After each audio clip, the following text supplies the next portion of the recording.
Terima kasih Anda masih bersama kami dan kita masih berbicara tentang mafia tanah bersama dengan Sekretaris Umum Ikatan Notaris Indonesia, Pak Tri Firdaus Akbarsyah. Pak Tri, kalau berbicara tentang komitmen dari Ikatan Notaris Indonesia untuk juga ikut memberantas mafia tanah, apa yang dilakukan? Ya, kami dari Pengurus Pusat Ikatan Notaris Indonesia akan tetap memberikan penyuluhan, pembinaan kepada seluruh notaris. Sehingga dalam melaksanakan jabatannya sesuai dengan kaedah-kaedah yang berlaku saat ini.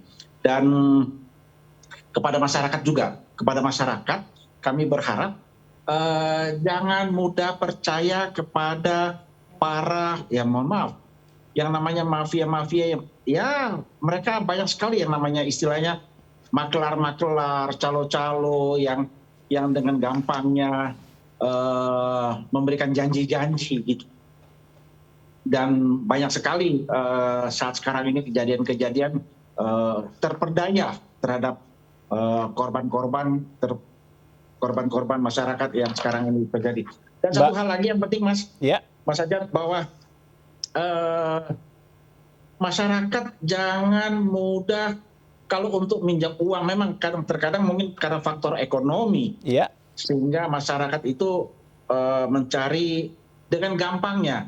Padahal banyak lembaga-lembaga yang resmi, lembaga-lembaga keuangan yang resmi untuk pinjam, misalnya dengan menggadaikan sertifikat. Jangan kepada rentenir-rentenir yang bunganya tinggi. Memang persyaratannya mudah. Persyaratannya mudah. Istilah yang ada sekarang itu istilahnya bridging. Nah, dengan bridging mereka gampang meminjamkan uang, lalu tidak dikembalikan dalam jangka sekian bulan, tahu-tahu langsung balik nama. Nah, minta kepada masyarakat juga supaya lebih hati-hati.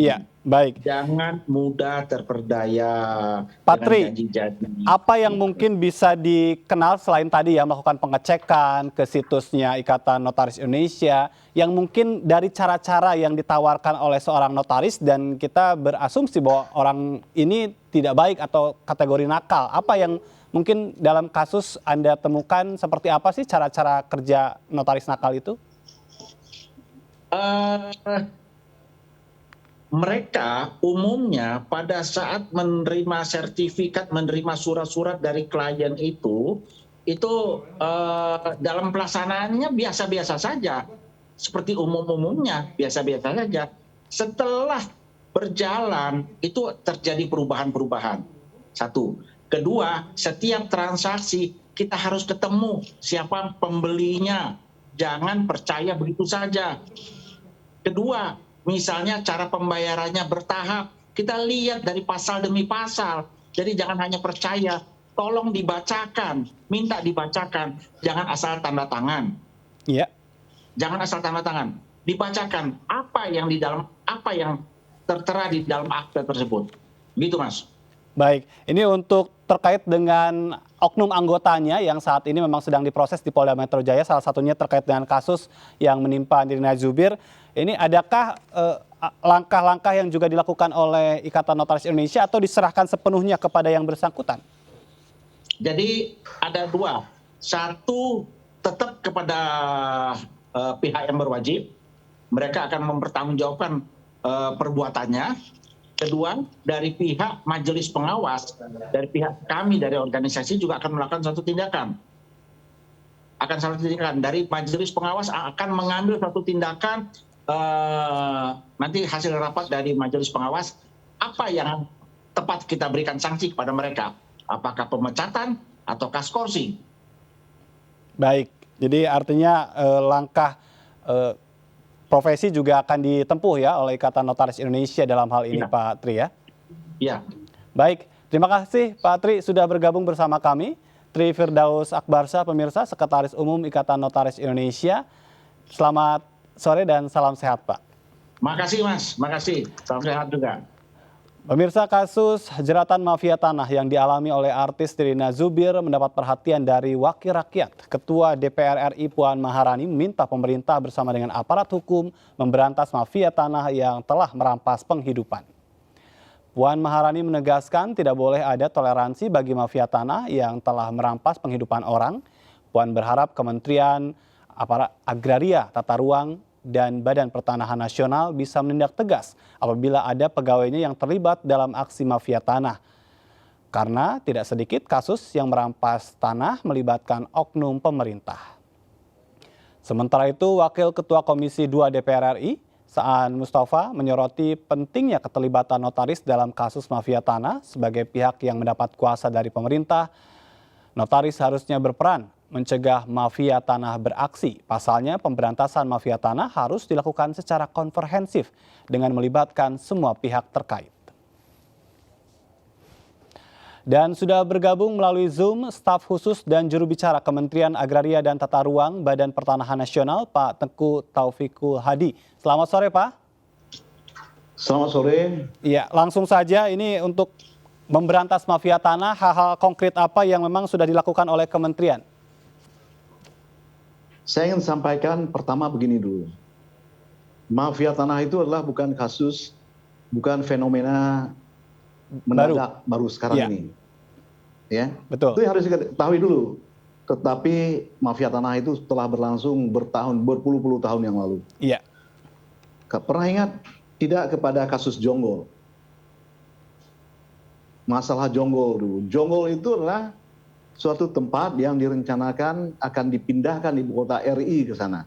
Iya. Dan di situ mafia tanah beraksi ya? Itulah dana itu sebenarnya hutan belantara. Ya, tidak ada nilainya, tetapi tiba-tiba dia tanah di sana menjadi melejit. Tidak karu-karuan lagi harganya. Bahkan kemudian terjadi pertikaian antara orang yang datang ke sana dari berbagai pelosok Indonesia. Kemudian mereka ada yang saling bunuh di sana. Itulah mafia tanah sejak dahulu. Ya. Iya. Karena itu jangan berpikir bahwa masalah mafia tanah itu baru saja terjadi. Kenapa sekarang baru mencuat? Nah, itu pertanyaannya. Kenapa baru sekarang mencuat? Mencuatnya karena ada sebuah program yang dilakukan oleh Menteri Agraria ini. Apa program itu? Yaitu melakukan pemberantasan mafia tanah dengan membentuk apa yang disebut dengan Satgas Anti Mafia Tanah. Nah, dengan Satgas ini, maka mafia tanah dikejar kemana-mana.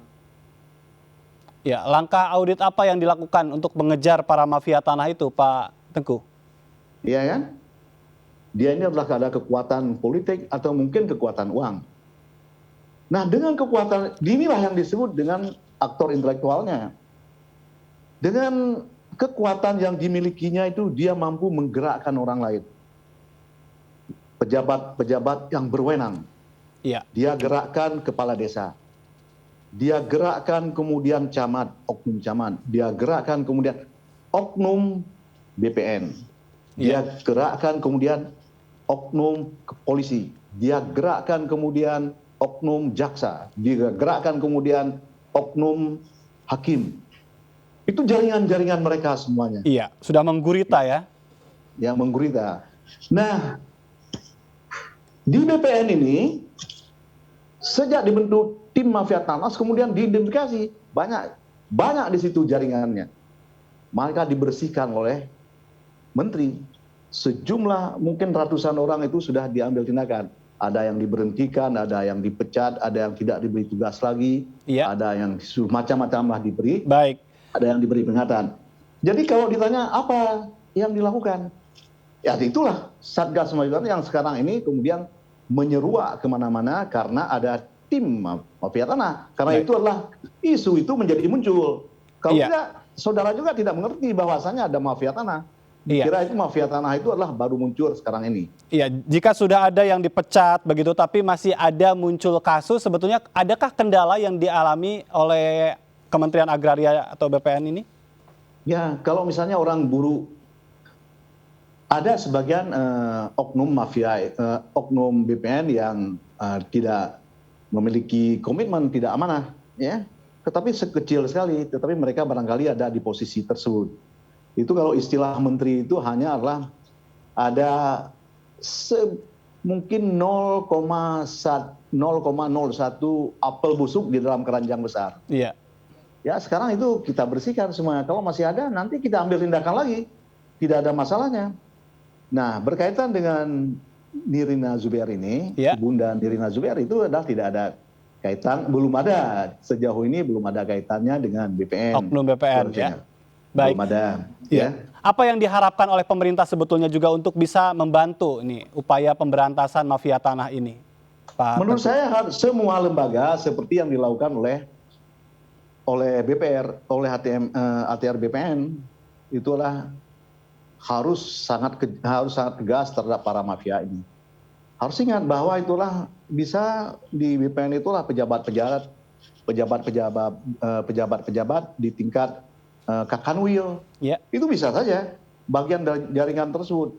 Karena itu ada Kakanwil yang diberhentikan dan diserahkan ke dalam proses hukum. Secara saya juga di Kejaksaan juga sudah dibentuk tim tersebut. Ya. Mereka sudah ada komitmen untuk menjaga. Di kepolisian juga seperti itu. Sudah ada komitmen yang luar biasa untuk mereka. Apa hal yang mungkin secara praktis bisa dilakukan oleh masyarakat untuk juga bisa mengadu, bisa mengungkap ini atau mempertanyakan ada tidak masalah dengan tanah saya? Sebetulnya kalau persoalan tanah itu ya persoalan umum saja. Jadi kalau bisa kita beli, pertama adalah harus hati-hati. Jangan membeli tanah sembarangan. Ya. Tetapi kalau tanah itu sudah clear and clean, baru kita beli. Tanah clear and clean itu artinya adalah tanah yang sudah kita verifikasi. Kita verifikasi kepada kepala desa, kepada lurah. Setelah kemudian dapat keterangan yang jelas bahwa tanah itu tidak ada konflik, tidak ada klaim tumpang tindih, kita kemudian datang ke BPN, kita minta keterangan sekali lagi bahwa sudah tidak ada masalah. Itu baru kita beli. Kalau kita membeli rumah, sebaiknya menurut saya adalah melalui skema perbankan saja. Baik. Itu lebih terjamin. Nah, kalau kita ada sertifikat, maka jangan perlihatkan kepada orang sertifikat tersebut. Baik. Pak Teguh. Kalau seperti dalam kasus seperti Ibunda Nirina Zubair, itu kan dia sudah ada AJB, jadi dia beli sejumlah tanah, berapa petak tanah sudah dia beli. Iya. Ya, dan sudah lunas. Bagaimana kita tahu sudah lunas? Itu dengan AJB tersebut. Nah, AJB itu jangan diserahkan kepada orang, karena nanti dengan AJB itu akan berpindah hak kepada orang lain. Baik. Ya? Oke. Ini pemerintah katanya menargetkan tahun 2025 ada pemetaan tanah secara nasional. Apakah target itu bisa tercapai setidaknya untuk meminimalisir adanya kejahatan mafia tanah? Singkat saja, Pak Teguh. Itu kan tentu saja semua kebijakan ada, tetapi kalau misalnya pemetaan tanah kan tidak ada hubungan langsung dengan persoalan praktek mafia tanah. Ya. Oke. Baik. Terima kasih Pak Teguh sudah berbincang bersama kami, staf khusus dan juru bicara Kementerian Agraria Tata Ruang dan Badan Pertanahan Nasional. Selamat sore, salam sehat. Selamat sore. Pemirsa, kami masih akan kembali dengan informasi penting lainnya, tetaplah di MNC News.